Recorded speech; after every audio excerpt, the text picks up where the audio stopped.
नमोस्तु नमोस्तु। नमो अरिहंताणं नमो सिद्धाणं नमो अय्यरियाणं नमो उवज्झायाणं नमो लोये सव्वसाहुणं। वन्दितु सव्वसिद्धे ध्रुवमचलमणोवमं गदिं पते। वोचामि समय पाहुड विणमो सुध केवली भणिदम्। नमः समय साराय स्वानुभूत्या चकासते चेत स्वभावाय भावाय सर्वभावांतरच्चिदे। जिन स्वानुभूति से खिरी मम स्वानुभूति मधिगिरी। श्री विमल धारा जैन श्रुत आनंद अमृत से भरी। समता प्रवाह बहावती रागादि विकल्प तोड़ी के। माँ सरस्वती प्रतिभाव वंदन दृष्टि निज में जोड़ी के। दृष्टि निज में जोड़ी के। ग्रंथराज समय सार जी यहाँ विराजमान है। आचार्य कुंद कुंद स्वामी की यह दिव्य देशना अपूर्व ग्रंथ बातें बहुत गहराई से निकली हुई है। एक एक शब्द और वाक्य में गहराई छिपी हुई रहती है। यह समय सार ग्रंथ तो सच में अमृत है। चैतन्य के अमृत का यदि रसास्वादन करना हो तो आत्मार्थियों को इस समय सार ग्रंथ के अतिरिक्त दूसरा और कोई अवलंबन इस भरत क्षेत्र पंचम काल में नहीं है। इस भरत क्षेत्र और पंचम काल में यदि कहीं अध्यात्म देखना हो तो आत्मख्याति में मिलेगा, ऐसा पंडित प्रवर टोडरमल जी साहब का वचन है। आपको अध्यात्म देखना है क्या? कहीं आपको अध्यात्म चाहिए क्या? अध्यात्म के रसिक जीवों को ये आत्मख्याति पसंद आती है। माने आत्मख्याति अध्यात्म के रसिक जीवों की पसंद है। इसमें भी ये जो गाथाएं यहाँ चल रही हैं, ये गाथाएं एक से एक बढ़ कर के हैं। हर गाथा में कुछ न कुछ विशेष बातें आचार्य देव बताते चले जाते हैं। इस भगवान आत्मा का स्वरूप उपयोग में स्पष्ट होना चाहिए। 12 गाथाओं में समय सार को संक्षेप में पूरा किया और 12 गाथाओं को संक्षेप में पूरा कर लेने के उपरांत फिर 13वीं गाथा में योजना बतलाई और भूतार्थ से जानने की बात कही।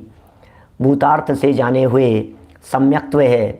14वीं गाथा में उसे भूतार्थ से दिखा दिया और यहाँ प्रस्तुत 15वीं गाथा में यह कह दिया गया कि भैया संपूर्ण जिन शासन को यदि जानना है तो एकमात्र ज्ञान को जानो।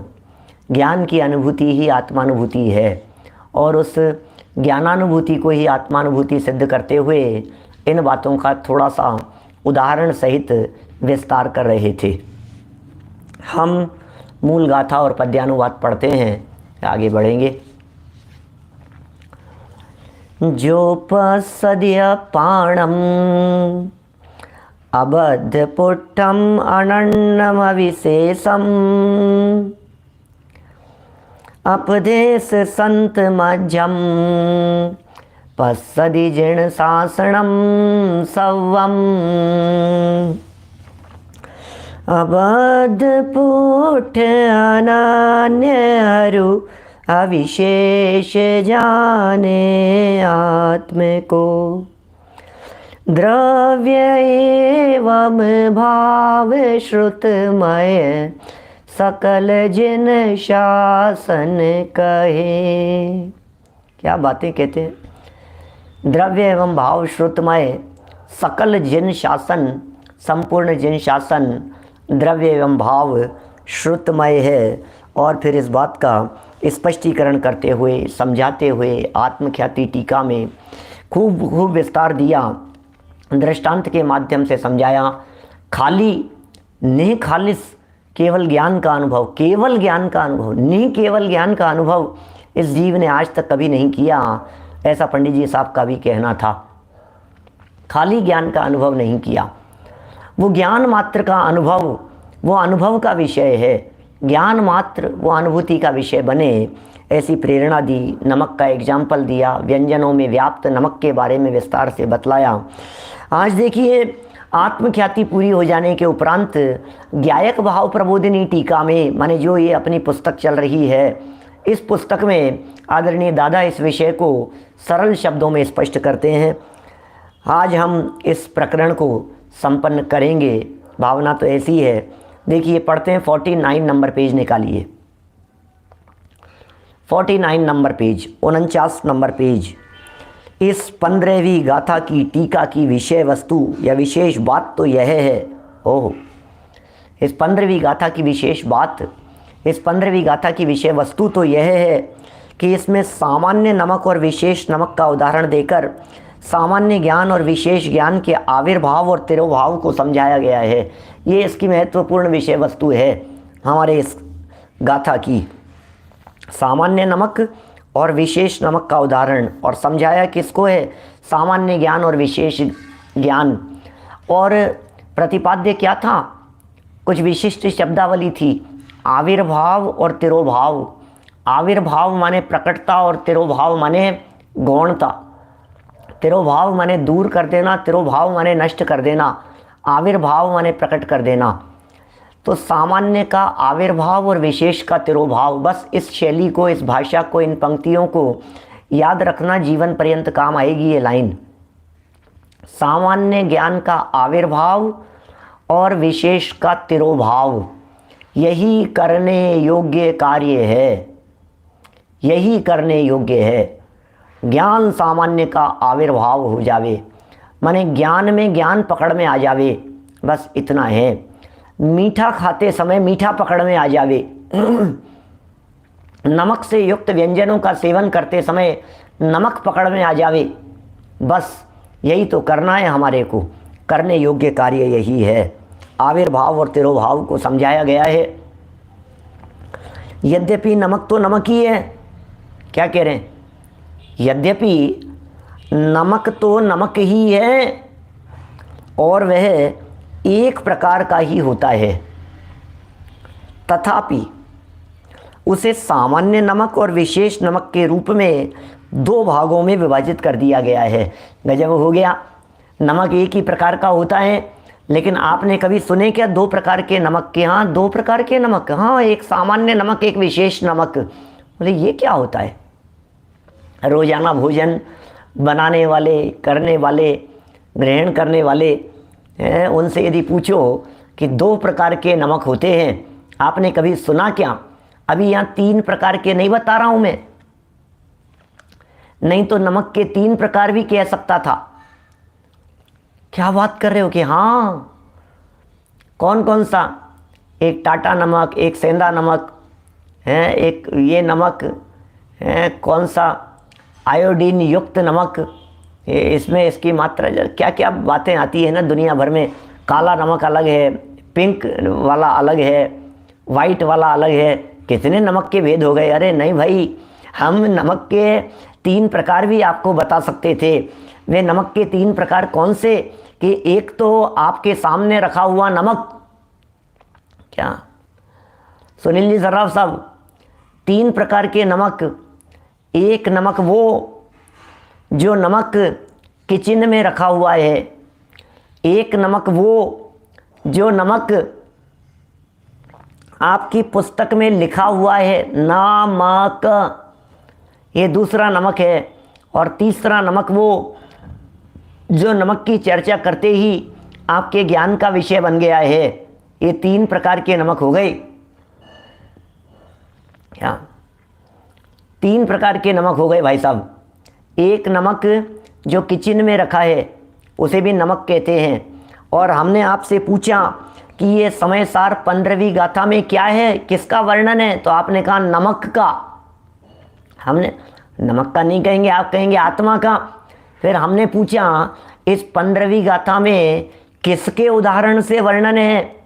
तो आपने कहा नमक के, तो 15वीं गाथा में नमक है क्या? कि हाँ, लेकिन ध्यान रखना ये नमक शब्दात्मक नमक है, ज्ञान में जो बन रहा है आपके वो भी नमक है, उसका जो खारापन आपके ज्ञान की विषय वस्तु बन गया है वो भी नमक है। उस नमक को ज्ञानात्मक नमक कहते हैं। पुस्तक में लिखे हुए शब्द को शब्दात्मक नमक कहते हैं, और किचन में रखे हुए नमक को अर्थात्मक नमक कहते हैं। ये 3 भी हो सकते थे, लेकिन यहाँ तो 2 प्रकारों में उसे विभाजित कर दिया है, एक सामान्य नमक और एक विशेष नमक। एक का नाम सामान्य नमक है, दूसरे का नाम विशेष नमक है। जब हो गया सामान्य नमक विशेष नमक क्या होता है, तो ये समझा रहे हैं। देखिए, शुद्ध नमक अर्थात किसी पदार्थ में मिश्रित न होने वाले नमक को सामान्य नमक कहते हैं। किसी भी पदार्थ में मिला हुआ नहीं है, वो शुद्ध नमक है, वो सामान्य नमक है। और शाकादि खाद्य पदार्थ में मिश्रित नमक को विशेष नमक कहते हैं। क्या? एक सामान्य नमक हो गया, जो प्योर है वो सामान्य है, और जो शाक में मिला है, सब्जी में मिला हुआ है, कचौरी पकौड़ी नमकीन आदि में मिला हुआ नमक है, वो सब नमक विशेष नमक है। क्या? शाकादि में मिश्रित होने पर भी नमक तो नमक ही रहता है। कितना सरल समझाते हैं दादा।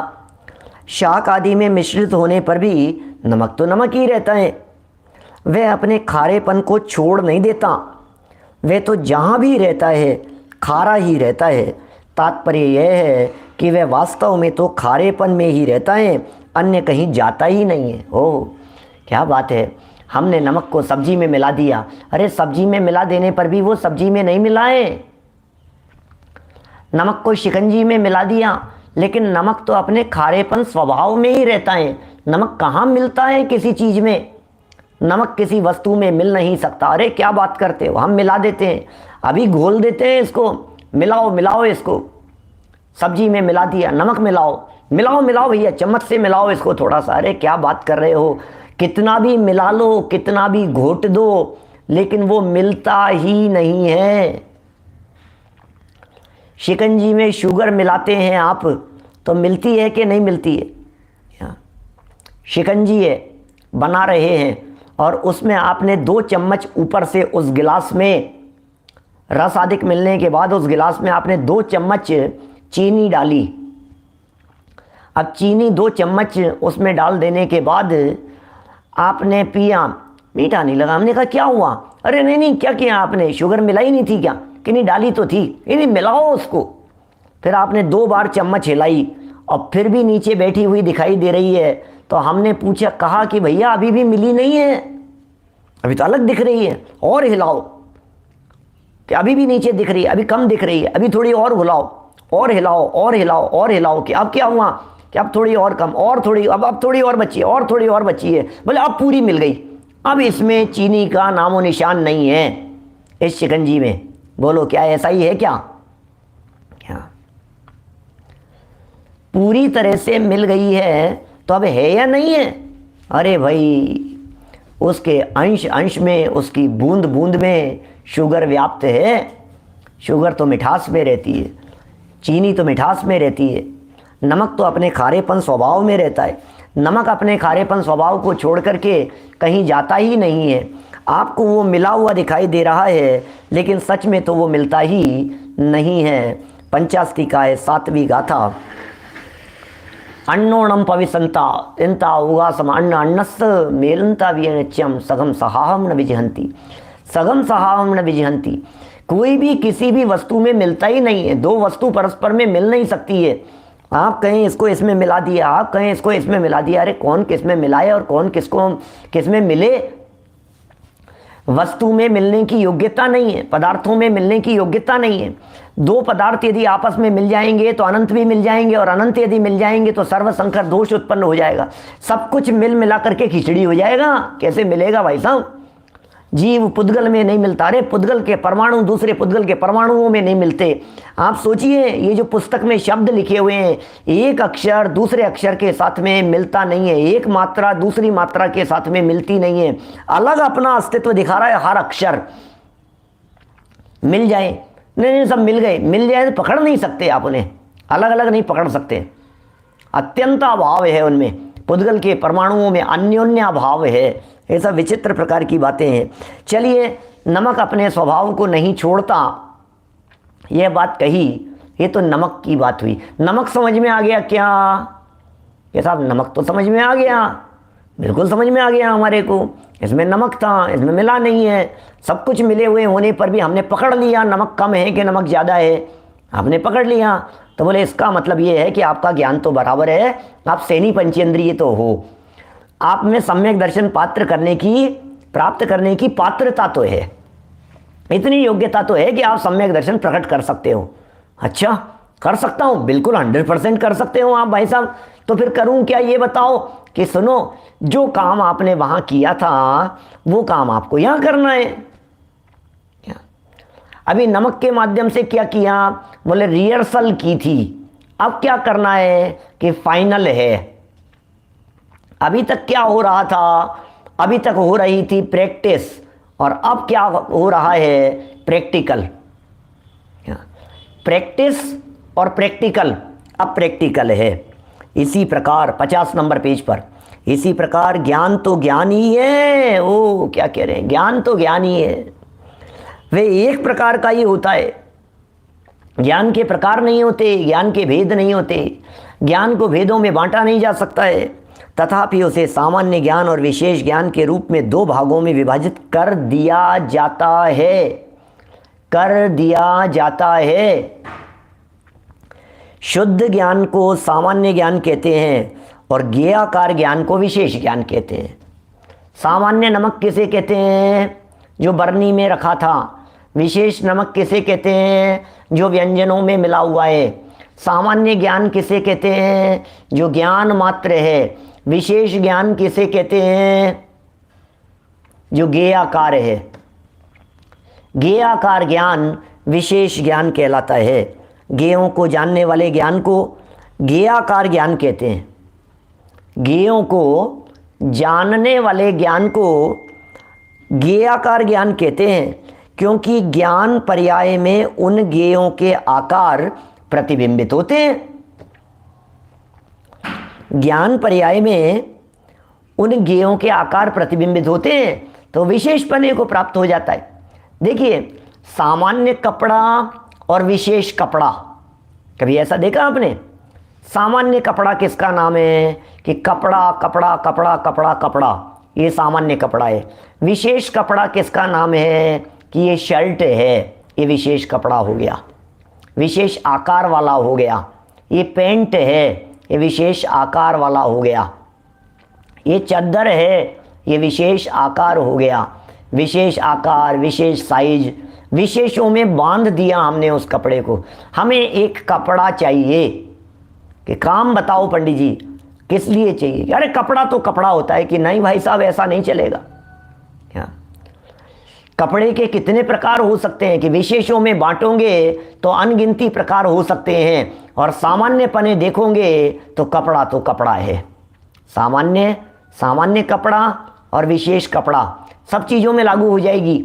जहाँ आप उसके भेद प्रभेद देखेंगे, जहाँ आप उसकी विविध प्रकार की पर्यायें देखेंगे तो विशेष हो जाएगा, और जहाँ सर्व पर्यायों सर्व अवस्थाओं को गौण करके मात्र उस विषय को देखेंगे तो फिर वो सामान्य हो जाएगा। मोबाइल सामान्य और मोबाइल विशेष। जब किसी हॉस्टल में, किसी विद्यालय में मोबाइल का निषेध होता है तो मोबाइल सामान्य का निषेध होता है। जब आप परचेज करने के लिए जाते हैं तो मोबाइल विशेष हो जाता है। सोचना जरा कितना फर्क है। हमने कहा मोबाइल सामान्य, उसका निषेध, मोबाइल का निषेध है भैया, नो एंट्री, यहाँ मोबाइल अलाउ नहीं है, मोबाइल अलाउ नहीं है यहाँ पर। तो कौन सा वाला अलाउ नहीं है? मोबाइल सामान्य का निषेध होगा। जब मोबाइल विशेष की बात कर दी गई, जब आप खरीदेंगे तो आप देखेंगे ये कलर, ये डिजाइन, ये साइज, ये कंपनी, ये ऐसा, इसका ऐसा, इसके फीचर्स ऐसे हैं, तो फिर वो मोबाइल विशेष हो गए। तो यहाँ जो कह रहे हैं सामान्य और विशेष, सामान्य माने सब में एक रूप, वो सामान्य, और स्पेशल स्पेशल स्पेशल वो विशेष हो गया।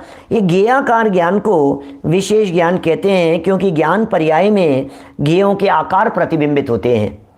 जिस ज्ञान पर्याय में ज्ञेयों के आकार प्रतिबिंबित हो रहे हैं, ध्यान देना, सामान्य में ही विशेष रहता है। विशेषों को छोड़ करके सामान्य नहीं पाया जाता, विशेषों को छोड़कर सामान्य नहीं पाया जाता, और सामान्य के बिना विशेष का अस्तित्व नहीं होता। जिग्नेश भाई, सामान्य के बिना विशेष का अस्तित्व नहीं होता, और विशेष के बिना सामान्य की उपलब्धि नहीं दिखती। आप सब जगह पर इस बात को लागू कर सकते हैं। सामान्य कपड़े, सामान्य के बिना ये कुर्ता विशेष नहीं हो सकता। कपड़ा सामान्य चीज, सामान्य के बिना विशेष नहीं हो सकता।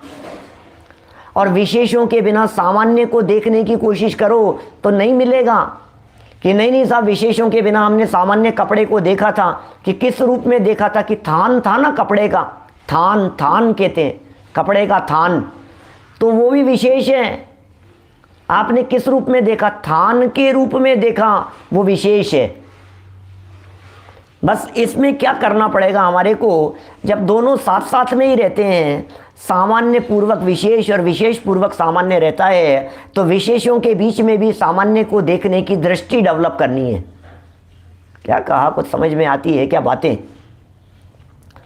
विशेषों के बीच में भी सामान्य को देखने की दृष्टि डेवलप करनी है। ये प्रेरणा इस 15 नंबर की गाथा में दी गई है। देखिए आगे पढ़ता हूं, थोड़ा सा समझ में आएगा।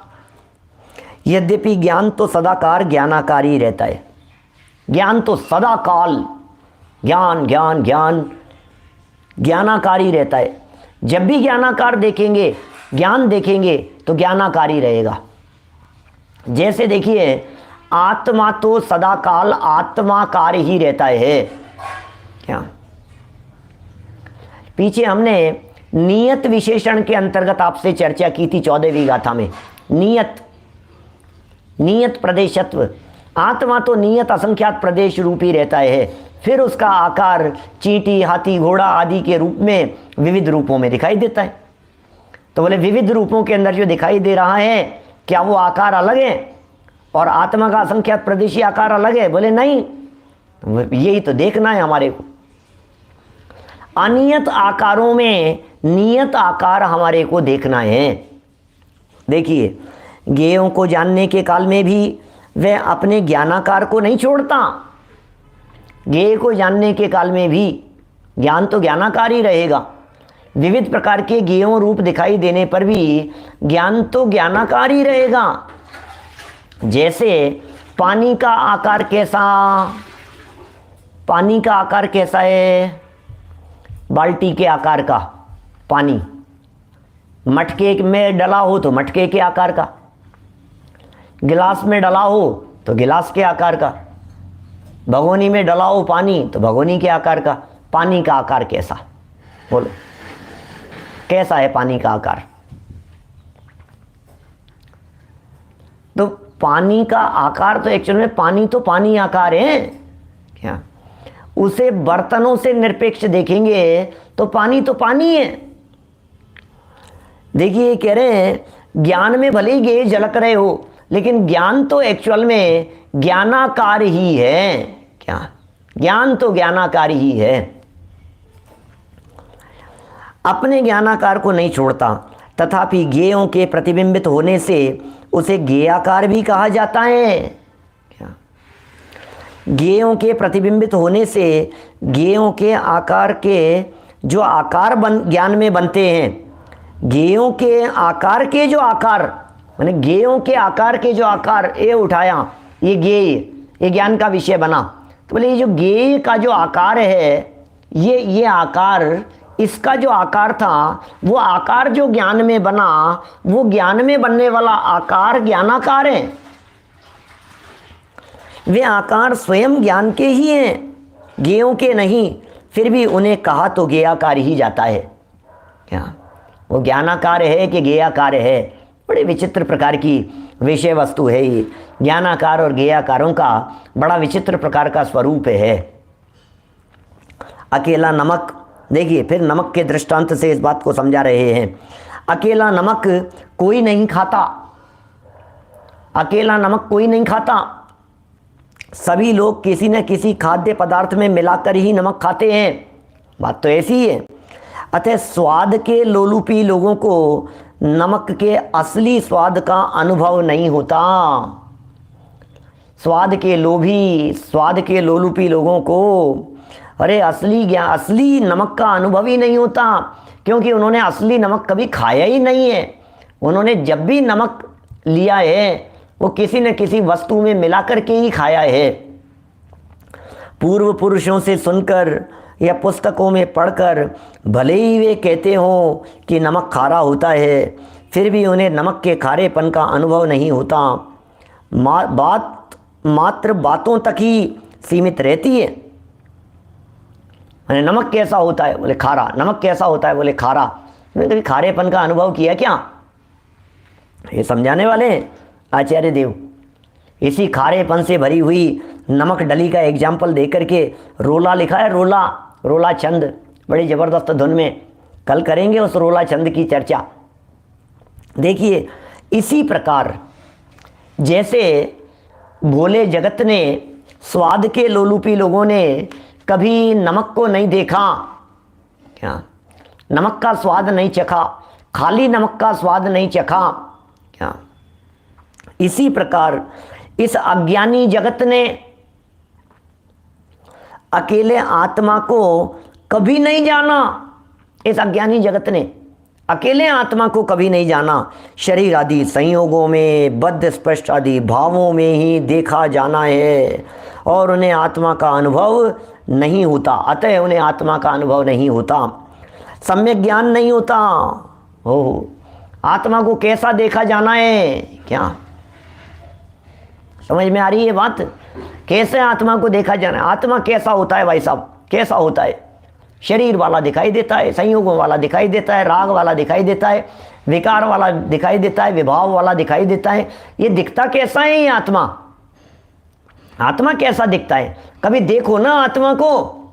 तो जब आत्मा को देखने की बात चलती है तो फिर ये सब आत्मा ही तो दिख रहे हैं हमारे को। ये चींटी, ये आत्मा ही तो है। ये मच्छर जो उड़ता हुआ नजर आ रहा है, ये आत्मा ही तो है। ये जो चिड़िया कबूतर जो दिखाई दे रहे हैं, ये सब आत्मा ही तो है। तो बोले आत्मा जो तुम्हें दिखता है वो सब शरीरों वाला ही आत्मा दिखाई देता है। शरीरों से भिन्न कभी तुमने आत्मा देखा नहीं, देखने का प्रयत्न किया नहीं। जब देखेंगे तो फिर साहब एक काम करो, शरीर को हटाओ और आत्मा को दिखाओ। बोले सुन, शरीर ज्यों का त्यों बना रहेगा, लेकिन शरीर की मौजूदगी में भी तुझे शरीर से भिन्न आत्म तत्व को देखना होगा। यह प्रक्रिया चाहिए। शरीर बना रहे और शरीर से भिन्न आत्म तत्व प्रतीति में आ जावे। ये ज्ञानियों के ज्ञान का कमाल है। ज्ञानियों के ज्ञान में इस प्रकार का कमाल होता है। शास्त्रों में पढ़कर या गुरु मुख से सुनकर वे भले ही ये कहते हो कि आत्मा ज्ञानानंद स्वभावी है। भैया आत्मा कैसा है? ज्ञानानंद स्वभावी। मैं कैसा हूँ? मैं ज्ञानानंद स्वभावी हूँ। मैं ज्ञानानंद स्वभावी हूँ। ज्ञानानंद स्वभावी, ज्ञानानंद स्वभावी। मैं तो ज्ञानानंद स्वभावी हूँ, शरीर आदि से भिन्न है। देखो आत्मा कैसा है? बोले शरीर आदि से भिन्न है, अबद्ध स्पष्ट आदि भावों से युक्त है। अबद्ध स्पष्ट, अनन्य, नियत, अविशेष, असंयुक्त, ये भगवान आत्मा ऐसा है। पर उन्हें शरीर आदि से भिन्न, अबद्ध स्पष्ट आदि भावों से युक्त ज्ञानानंद स्वभावी आत्मा का अनुभव नहीं होता। क्या हमें अबद्ध स्पष्ट आत्मा का अनुभव नहीं होता? हमें शरीर से भिन्न आत्मा का अनुभव नहीं होता। हम बोलते समय भी ये बोलने वाले नहीं हैं, इस बात का अनुभव नहीं होता। उपयोग को एकाग्र करके जब किसी विषय वस्तु को जानने का प्रयत्न करते हैं तो विषय से निरपेक्ष विषयी ज्ञान का अनुभव नहीं हो पाता है। बोले यही तो प्रॉब्लम है। क्या? विषय से निरपेक्ष विषयी दिखना चाहिए, वो ज्ञान दिखना चाहिए आपको। गेहूं से खाली कभी नहीं दिखाई देता। हमने कभी उस मिरर को, उस दर्पण को, हमने कभी उसमें झलकने वाले पदार्थों से निरपेक्ष देखा ही नहीं। क्या बोलो? हमने कभी नहीं देखा उसे, उस दर्पण को। कभी देखो तो सही खाली दर्पण को। क्या? खाली दर्पण को कभी देखा तो सही, देखो तो सही आप, वो खाली दर्पण कैसा होता है। खाली ज्ञान को कभी, अरे खाली ज्ञान तो है ही नहीं, तो नहीं होते हुए भी देखा जाएगा। यही कला तो चाहिए, और क्या है? नहीं होते हुए भी देखा जाएगा। ये दिखा रहे हैं यहाँ, अबद्ध स्पष्टादि भावों से युक्त ज्ञान आनंद स्वभावी आत्मा का अनुभव नहीं होता। बात मात्र बातों तक ही सीमित रह जाती है। ओहो, नमक खारा है, नमक खारा है, यह बात मात्र बातों तक ही सीमित रह जाती है। लेकिन खारे नमक का खारापन सर्व प्रकार के मिश्रित पदार्थों में भी खारापन पकड़ में आ जाए, ये नमक को पकड़ लिया आपने। ओह, आप पकड़ लेते हैं नमक तेज हो गया है कि नमक कम है। ये बात आप जिस तरह से पकड़ लेते हैं, उसी तरह से गेहूं के झलकने के बावजूद भी ज्ञान को बराबर पकड़ लेना कैसे पकड़ में आएगा? झलकते हुए गेहूं में भी पकड़ लेते हैं भाई साहब आपके वो बात पकड़ में आ जाती है। अरे सारी उठापटक के बीच में भी देखो आप अपने ऋषभदेव स्वामी को, वो नीलांजना के नृत्य के काल में भी, वो नीलांजना का नृत्य चलते चलते भी वो नीलांजना की मौत पकड़ में आ गई थी। ये कैसे पकड़ में आ गई? आत्मा निकल गया और दूसरा यहाँ आकर के खड़ा हो गया है, दूसरी देवांगना यहाँ आ गई है, ये बात पकड़ में आ गई थी। पकड़ में सूक्ष्म दृष्टि होती है तो बातें पकड़ में आ जाती है, कंसेप्ट पकड़ में आ जाते हैं। वो कहाँ पकड़ में आ रहे हैं बताइए? हम देखते हैं ना जब किसी भी पदार्थ को, तो हम वो चीज़ हमें महसूस करनी है देखते समय कि ये क्या चीज़ है। कभी विषय को देख रहे हैं तो हमें वो बात पकड़ में नहीं आ रही थी, हमने पूरी लाइन पढ़ ली, पूरा पैराग्राफ पढ़ लिया, बात पकड़ में नहीं आई, फिर दोबारा पढ़ा, समझ में नहीं आया, फिर ओ यार ये क्या बात, ये पकड़ में आ गई। अब कहाँ से पकड़ में आई बतलाओ मेरे को, अब कैसे पकड़ में आई वो बात? कोई जो कंसेप्ट होता है, जो कंसेप्ट यहाँ समझा जा रहा है, जो कंसेप्ट यहाँ समझाया जा रहा है अशोक पटनी जी साहब, ये जो ज्ञान है ना, ये ज्ञान के माध्यम से पकड़ में आएगा। कहाँ पकड़ में आ गई? और बात पकड़ में आई कि नहीं आई? जब हम ऐसा कहते हैं हर्षवर्धन जी साहब आपसे कि आपके ज्ञान पकड़ में आई कि नहीं आई, तो आप क्या कहते हैं? अभी तो नहीं आई। क्या अब पकड़ में आ गई? अरे पंडित जी पकड़ में आ गई बात। कहाँ पकड़ में आई? हाथ तो आपने ऐसे हिलाया ही नहीं, हाथ तो ऐसे घुमाया ही नहीं, कैसे पकड़ में आ गई? कि भैया ज्ञान के माध्यम से जब उस विषय वस्तु को सूक्ष्मता से देखा जाता है, तो ज्ञान के माध्यम से सूक्ष्मता से देखने को ही समझ में आना कहते हैं, पकड़ना कहते हैं। ये आत्मा ज्ञान के माध्यम से पकड़ता है, हाथ के माध्यम से नहीं पकड़ता। कैसे पकड़ते हैं बतलाइए? ये पकड़ता ही नहीं है, हाथ के माध्यम से पकड़ नहीं सकता है। तो मुंह से पकड़ लूंगा, दांतों से पकड़ लूंगा, अरे इसने दांत से पकड़ लिया, अरे इसने हाथ से पकड़ लिया, अरे इसने इससे पकड़ लिया, अरे इसने इससे पकड़ लिया, चिमटे से पकड़ लिया, कैंची से, चक्कू से पकड़ लिया। वो जो होता है ना पकड़ने का, क्या क्या कहते हैं आप, जो भी हैं, उनसे पकड़ लिया। नहीं भाई, इनसे नहीं तो फिर किससे पकड़े? बोले ज्ञान से पकड़ो। बोले कैसे पकड़ में आएगा? बोले ज्ञान से। ज्ञान ही एकमात्र ऐसा है जो पकड़ में आने योग्य। ज्ञान ही ऐसा है जिससे पकड़ा जा सकता है। ये कुछ अद्भुत अद्भुत बातें हैं भाई साहब। देखिए, जब कोई स्वाद लोलुप मनुष्य शाकादि में मिश्रित नमक खाता है, कोई स्वाद का लोभी व्यक्ति शाक में मिश्रित नमक खाता है, तो उसके स्वाद में सामान्य नमक का तिरोभाव, सामान्यपना नहीं पकड़ में आ रहा है। और विशेष नमक का आविर्भाव हो जाता है। नमक पकड़ में आ रहा है, लेकिन नमक का स्वाद अन्य पदार्थों के साथ में मिला हुआ पकड़ में आ रहा है। नमक का स्वाद अन्य पदार्थों के साथ में मिश्रित पकड़ में आ रहा है, किंतु जब शाकादि अन्य द्रव्य के संयोग से रहित केवल शुद्ध नमक खाया जाता है तो विशेष नमक का तिरोभाव और सामान्य नमक का आविर्भाव हो जाता है, क्योंकि उस समय वह शुद्ध नमक खारा खारा ही लगता है। क्या वो जो खाली नमक था, सारे विशेषों से अलग हटा करके जब उसका सेवन किया जाता है तो वो विशेष नमक अब विशेष नहीं रहा, अब वो सामान्य पने हमारे को स्पष्ट खारा खारा खारा, सिर्फ खारा। मैं कहता हूं जब आप पकौड़ी में नमक खाते हैं तो आपको खारापन उतना पकड़ में नहीं आता है, वो खारापन मिला हुआ पकड़ में आता है। जब आप नमकीन में मीठा डालते हैं, नमकीन गुजरात में नमकीन में जब आप मीठा मिश्रित कर देते हैं तो जो नमक का स्वाद आता है वो नमक का स्वाद खाली खारेपन का नहीं आकर के मिठास सहित खारेपन का स्वाद आता है। मिठास के साथ में खारेपन का स्वाद ले रहे हैं आप।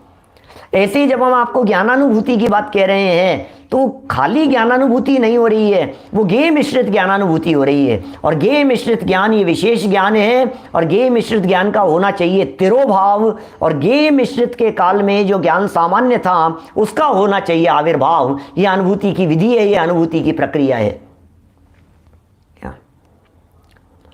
क्या क्या होना है, क्या होना क्या है, क्या विधि बतला रहे हैं महाराज। ज्ञान की महिमा गा रहे हैं, ज्ञान की वैल्यू बतला रहे हैं।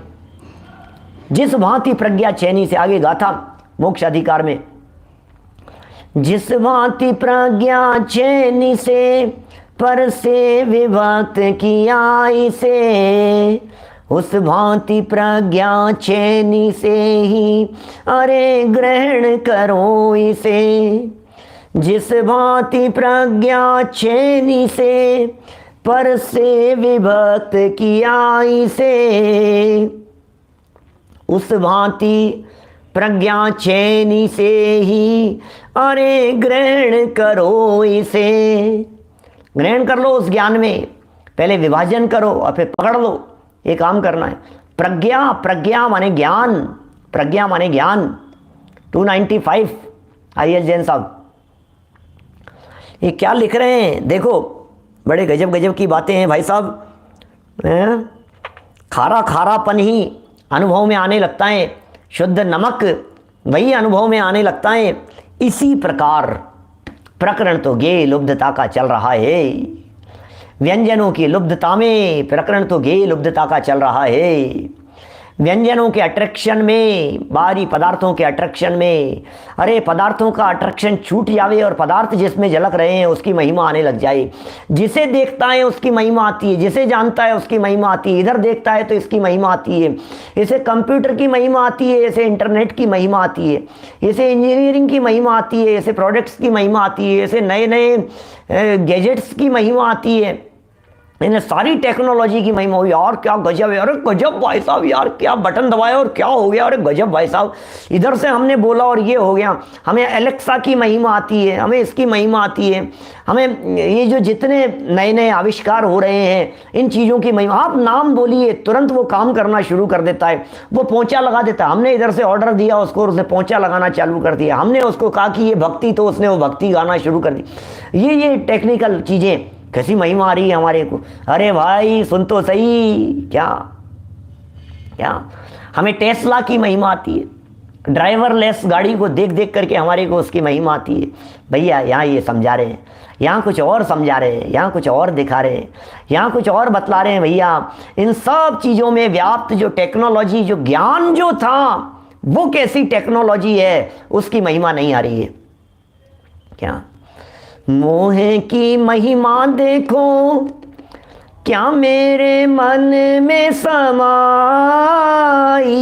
मुझे अपनी ही महिमा न आई, मुझे सबकी ही महिमा है आई। मोह की महिमा देखो क्या तेरे मन में समाई, तुझे पुद्गल की महिमा ही आई, तुझे चेतन की महिमा न आई। क्या चेतन की महिमा नहीं आई, गायक की महिमा नहीं आई? क्या ये मोह मोह बच्चों की महिमा आ रही है, उनके ज्ञान की, उनकी सबकी महिमा आ रही है, उनकी नॉलेज की महिमा आ रही है। अरे लेकिन ये नॉलेज जिसमें से निकल रही है उसका क्या होगा? ये नॉलेज किस में से निकल रही है? ये ज्ञान किस में से निकल रहा है? ये ज्ञान किस में से व्याप्त है? जरा देखो तो सही उस ज्ञान के चमत्कार को। ये ज्ञान के चमत्कार की महिमा नहीं आती है हमारे तुम्हारे को। ये सारा जितना दिखाई दे रहा है ये चमत्कार, ये सारा चमत्कार ज्ञान का चमत्कार है। क्या देखना जरा, ये स्रोत्र है, ये ज्ञान का स्रोत्र, वो पकड़ में आना चाहिए, वो पकड़ का विषय होना चाहिए। वही पकड़ का विषय नहीं बन पा रहा है, बाकी सब कुछ हो रहा है। तो ये दिखा रहे हैं, जब कोई गेय लुब्ध सिद्धांत में घटित करके बतला रहे हैं, गेयों के प्रति जिसके हृदय में है अट्रैक्शन, गाड़ियां दिख रही है, बंगले दिख रहे हैं, कलर दिख रहा है, डिजाइनें दिख रही है, फ्लावर्स दिखाई दे रहे हैं, गार्डन दिखाई दे रहा है, सबकी महिमा आ रही है हमारे को। ये गेय लुब्ध, गेयों के प्रति अट्रैक्शन जो दिखाई देता है, ये कह रहे हैं गेय लुब्ध व्यक्ति गेय मिश्रित ज्ञान का अनुभव करता है, नहीं खालिस ज्ञान का अनुभव नहीं करता। निकलेश जी भाई साहब खालिस ज्ञान का अनुभव नहीं कर रहा है, इसे शुद्ध ज्ञान नहीं दिखाई दे रहा है, इसे वो ज्ञान गेय के साथ में मिला जुला हुआ दिखाई दे रहा है, ऐसा अनुभव करता है। गेय आकार ज्ञान का अनुभव करता है, तब उसके ज्ञान में सामान्य ज्ञान का तिरोभाव, तब उसके ज्ञान में सामान्य ज्ञान का तिरोभाव और विशेष ज्ञान का आविर्भाव हो जाता है। ओ सामान्य का तिरोभाव हो गया। तिरोभाव को तिरस्कार भी कह सकते हैं आप। तिरोभाव का मतलब क्या है? तिरस्कृत कर दिया गया। तिरोभाव माने उसे निकाल दिया गया, तिरोभाव माने उसे दृष्टि से उतार दिया गया, इसका नाम तिरोभाव है। उतार दिया, इसे तिरोभाव कर दिया गया और विशेष ज्ञान का आविर्भाव हो जाता है। जब गेय मिश्रित का अनुभव करता है तो विशेष ज्ञान का आविर्भाव हो जाता है। किंतु जब कोई ज्ञानी की बात कर रहे हैं, ज्ञानी की ज्ञान कला में बस ज्ञान रहता है, ज्ञानी की ज्ञान कला में बस ज्ञान रहता है, बस ज्ञान रहता है। सारे ज्ञानाकारों सब ज्ञान ज्ञान ज्ञान ज्ञान ज्ञान है। ये जो है ना, दीपावली के समय पर अलग अलग मिठाई वालों की दुकानों पर, चीनी बूरे की दुकानों पर वो लोग अलग अलग तरह की चीनी के, शुगर के अलग अलग प्रकार के आकार बना देते हैं जो बच्चों को अट्रैक्ट करते हैं। बच्चों को थोड़ा सा उसका अट्रैक्शन दिखाई देता है। कभी कुछ बना दिया, कभी कुछ बना दिया, हाथी, घोड़े, कुत्ता, बिल्ली, भैंस, भेड़, बकरी, इस तरह के कुछ ना कुछ शेप बना करके अलग अलग तरह के वो चीनी के इस तरह के मिला करते हैं। इन दिनों तो नहीं देखे, लेकिन बचपन में तो खूब देखे थे इस तरह के। तो बोले उसमें क्या है? वो चीनी के बने हुए उन खिलौनों में चीनी है क्या? बोले चीनी तो है, और क्या है? उसमें तिर्यंच नहीं है, उसमें चीनी ही बसती है। इस तरह से सर्व ज्ञाकारों में बस ज्ञान ही बसता है। क्या सर्व ज्ञाकारों में बस ज्ञान ही व्याप्त रहता है। देखने वाले लोग, समझदार लोग उसे सिर्फ ज्ञान ही देखते हैं, इसके अलावा कुछ नहीं देखते। सर्व आभूषणों में जिस तरह से सिर्फ एक गोल्ड ही बसता है, और गोल्ड मेकर बनाने वाले, ऑर्नामेंट्स मेकर जो हैं, वो बनाने वाले लोग, वो सिर्फ और सिर्फ आकारों को नहीं देखते हुए, आकारों पर मुग्ध नहीं होते हुए, आकारों में व्याप्त गोल्ड को देख लेते हैं। यही तो काम है, सिर्फ उसको देख लेते हैं। ये क्या देखो क्या लिख रहे हैं किंतु जब कोई ज्ञानी अन्य ज्ञेयाकारों के संयोग की रहितता से केवल ज्ञान का अनुभव करता है, केवल ज्ञान का अनुभव करता है, तो केवल ज्ञानी करेंगे ना, छद्मस्त कैसे करेंगे? अरे केवल ज्ञान माने ओनली ज्ञान की बात कर रहे हैं यहाँ। केवल ज्ञान का मतलब होल नॉलेज की बात नहीं कर रहे हैं, संपूर्ण ज्ञान की बात नहीं कर रहे हैं। केवल ज्ञान माने क्षयिक ज्ञान के अनुभव की बात नहीं है यहाँ। तो क्षयोपशम ज्ञान के काल में भी वो सिर्फ और सिर्फ ज्ञान का अनुभव करता है, तो विशेष ज्ञान का तिरोभाव हो जाता है, विशेषपना नहीं रहता है। अब विशेषपना दिखाई नहीं देता है, विशेष का तिरोभाव हो जाता है और सामान्य ज्ञान का आविर्भाव हो जाता है। क्या कला है भाई साहब, ज्ञानियों के पास में क्या कला है। ये ज्ञानी लोग कैसे कलाकार हैं, ये ज्ञानियों के पास में कैसा भेद विज्ञान, कैसा चमत्कार, कैसी शक्ति, कैसी सामर्थ्य, कैसी योग्यता, कैसी दृष्टि है इन भेद विज्ञानियों के पास में। क्या काम करते हैं भाई साहब, काम क्या कर रहे हैं ये, हर क्षण हर पर्याय में, क्या हर क्षण हर पर्याय में उन्हें ज्ञान अलग दिखाई दे रहा है और ज्ञान के ज्ञेय अलग दिखाई दे रहे हैं। और ज्ञेयों की मौजूदगी के काल में भी ज्ञेय नहीं दिखते हैं, ज्ञान ही दिखाई देता है। ज्ञेय दिख रहे हैं, ज्ञेयों की मौजूदगी के काल में भी, मौजूद रहे तो रहे ज्ञेय, कोई बात नहीं, ज्ञेयों के मौजूद रहने से कोई फर्क नहीं पड़ता है, लेकिन ज्ञेय नहीं दिख रहे हैं, ज्ञान दिख रहा है। और जिन्हें ज्ञान दिखाई देता है उन्हें भेद नहीं दिखाई देते, जिन्हें भेद नहीं दिखाई देते उनके चित्त में विकल्प खड़े नहीं होते, जिनके चित्त में विकल्प खड़े नहीं होते वे निर्विकल्प आत्म तत्व की अनुभूति किया करते हैं। जहाँ विकल्प होगा वहाँ अनुभव का स्खलन हो जाएगा, जहाँ निर्विकल्प दशा होगी वहाँ आनंद का रस का रसास्वादन होगा। क्या सर्व भेद नहीं है, जहाँ भेद नहीं है, विकल्प नहीं है, दृष्टि में भेद और विकल्प सबके सब ओझल हो गए। अरे अवेद अखंड की अनुभूति है, हूँ ज्ञायक हूँ, बस मैं तो ज्ञायक मात्र हूँ, मैं तो एक चैतन्य तत्व हूँ, मैं तो एक जाननहार तत्व हूँ, जाननहार तत्व हूँ, जाननहार जाननहार जाननहार। ये जाननहार पने का विकल्प भी टूट गया और बस जाननहार रह गया, ये अनुभव दिखा रहे हैं यहाँ। ये ज्ञान सामान्य का आविर्भाव होना ही ज्ञानानुभूति है, यही तो ज्ञानानुभूति है, यही आत्मानुभूति है, यही आत्मानुभूति है। क्या है ज्ञानानुभूति, क्या है आत्मानुभूति? आत्मानुभूति का विषय क्या होता है, ज्ञानानुभूति का विषय क्या होता है? जरा देखिए, यह ज्ञान सामान्य ज्ञान का आविर्भाव होना ही, यह सामान्य ज्ञान का आविर्भाव होना ही, जब ज्ञान सामान्य का आविर्भाव हुआ, यह होना ही ज्ञानानुभूति है, यही तो ज्ञानानुभूति है। और दूसरा शब्द क्या दिया, आत्मानुभूति है। जैसे आप ज्ञानानुभूति कह रहे हैं, ये ज्ञानानुभूति मात्र नहीं, यह तो आत्मानुभूति है। ओह, और क्या कह रहे हैं, शुद्ध नय का उदय होना है, शुद्ध नयोभ्युदेति, शुद्ध नय का उदय होता है।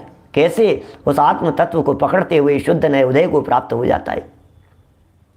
आनंद है भैया, आनंद का मार्ग है, ये तो आनंद का मार्ग है। आनंद आनंद झरता है, उस आत्मानुभूति में भी आनंद नहीं आएगा तो फिर आनंद कहाँ आएगा बताइए।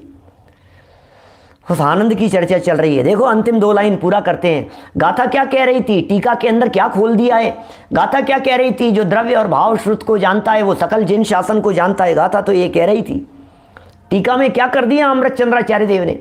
ये अमृत चंद्राचार्य देव कुंदकुंदाचार्य देव के हृदय में बैठ करके बात करते हैं। यदि ये नहीं होते तो सच में ये ज्ञानानुभूति ही आत्मानुभूति है। ये बात हम इस 15 नंबर की गाथा से नहीं निकाल सकते थे। कितना कितना उपकार है अमृत चंद्राचार्य देव का। कुंदकुंदाचार्य देव की गाथाओं को मानो कुंदकुंदाचार्य देव के सामने बैठकर, हृदय में बैठकर, अंतरंग में बैठकर, उनके चित्त में बैठ करके बातें कर रहे हूँ। क्या उपकार कर दिया है इन्होंने, क्या निकाल दिया है। बताओ आप गाथा में क्या कह रहे हैं। बोले अबद्ध स्पष्ट अनन्य नियत विशेष असंयुक्त इस आत्मा को जानो। बस द्रव्य और भाव श्रुत में संपूर्ण जिन शासन को जान लिया। ये क्या लिख दिया है इन्होंने, जैन शासन को जान लिया भाई साहब, जैन शासन को जान लिया। कि क्या जाना तुमने जैन शासन में, जैन शासन में क्या जाना। क्या हमने जैन शासन के अंदर जाना कि जैन शासन अनेकांत वाला है।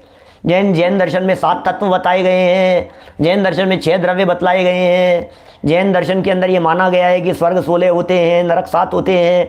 हमने जान लिया जैन शासन को, जान लिया तुमने। हमने प्रथमानुयोग को जान लिया, हमने चरणानुयोग भी पढ़ा है, हमने कर्णानुयोग भी पढ़ा है। अरे कुछ नहीं पढ़ा है, क्या क्या बात कर रहे हो आप हैं? क्या कह रहे हैं।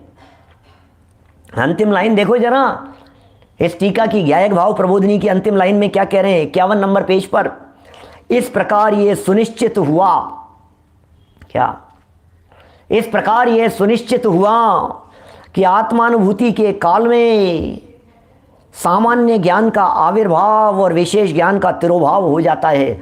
होता क्या है भाई साहब, जब आत्मानुभूति है तब क्या होता है, बोलो। जब आत्मानुभूति होती है तो क्या होता है, ये बताओ। होता क्या है आत्मानुभूति होने पर? आत्मानुभूति होने पर आत्मा ही होता, क्या क्या होता होगा आत्मानुभूति होने पर? ये लिख रहे हैं सामान्य ज्ञान का आविर्भाव होता है जब आत्मानुभूति होती है तब। यही अतीन्द्रिय आनंद है, यही आत्मा पकड़ में आता है। सामान्य ज्ञान का आविर्भाव, वो सामान्य ज्ञान प्रकट हो जाता है और विशेष ज्ञान का तिरोभाव हो जाता है। जब आत्मानुभूति होती है, जब ज्ञानानुभूति होती है, जब ज्ञान पकड़ में आता है, जब ज्ञान ज्ञान में समा जाता है तो केवल ज्ञान हो जाता है। केवल ज्ञान कल्याण के दिन कहता हूं मैं ये बात, क्या जब ज्ञान ज्ञान में समा गया तो केवल ज्ञान हो गया। केवल ज्ञान कैसे हो जाता है? ज्ञान ज्ञान में समा जाए, ज्ञान गेयों से छूट करके ज्ञायक में समा जाए। गेयों की झलकन बंद नहीं होगी, लेकिन गेयों की झलकन उपयोग से ओझल हो जाए। उपयोग में गेयों की झलकन नहीं दिखाई देवे, उपयोग में वो झलकन नहीं दिखाई दे रही है। सिर्फ और सिर्फ अपने में अपनापन, अपने में अपनी अनुभूति, अपने में अपनेपन का ज्ञान और अपने में अपनेपन की लीनता, बोले हो गया। यही गाथा कह रही है। बोले फिर क्या हुआ? ये जिन शासन को जानना जो लिखा था इस 15 नंबर की गाथा में, क्या कितना स्पष्ट शब्दों में लिख दिया था यहाँ। वो सर्व जिन शासन लये पश्सदि जिन शासनम सव्वम, पश्सदि जिन शासनम सव्वम। सारे जिन शासन को देखता है। ये जो लिखा था क्या कहना चाहते हैं? बोले अरे क्या बताएं भाई साहब आपको, अब कुछ देखना बाकी नहीं रहा है, अब सब कुछ हो गया है कि साहब लोकालोक। बोले सुन, अब तो सारा लोकालोक तेरे ज्ञान में झलकेगा। अब कौन से लोकालोक की बात कर रहा है? संपूर्ण लोकालोक अब तो ज्ञान में झलकता है। इस तरह से ये जो गाथा थी, ये अत्यंत महत्वपूर्ण गाथा, जिनागम की महत्वपूर्ण गाथाओं में से एक गाथा। जब 14वीं की चर्चा कर रहे थे तो हम कह रहे थे कि यही है 14वीं का चांद, ये आत्म तत्व।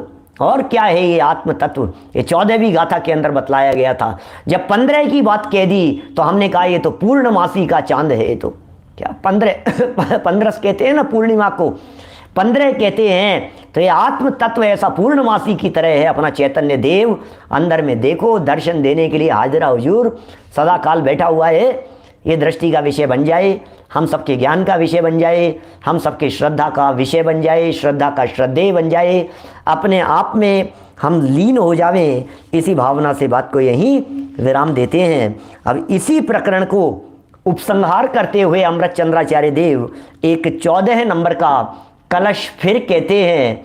उस कलश की चर्चा कल यथा समय की जाएगी। अभी जिनवाणी स्तुति दोपहर की सूचना, एक लाइव विशेष प्रवचन 3:15 से 4 बजे तक। ध्यान ध्यान ध्यान ध्यान ध्यान का स्वरूप क्या है, यहीं मिलेंगे आपसे, लाइव मिलेंगे। ध्यान पर एक संगोष्ठी शुरू हो रही है आज से मोदी परिवार के माध्यम से। ध्यान पर का विषय है 3:15 से 4 बजे तक। 4 बजे से पुनः लाइव दोबारा जुड़ेंगे हम नैगम आदि 7 नयों की चर्चा करने के लिए। दोनों ही अत्यंत महत्वपूर्ण विषय हैं, आप दोनों विषयों का लाभ लेवें। निज निधि निज में बताई, यह अनंत उपकार है। उसके लिए जिन वाणी माँ को वंदना शतबार है, वंदना शतबार है। 9 बार मुखर। नमो हरिहंताणम, नमो सिद्धाणम, नमो ऐरियाणम, नमो वज्रायाणम, नमो लोई सव्यसाहु।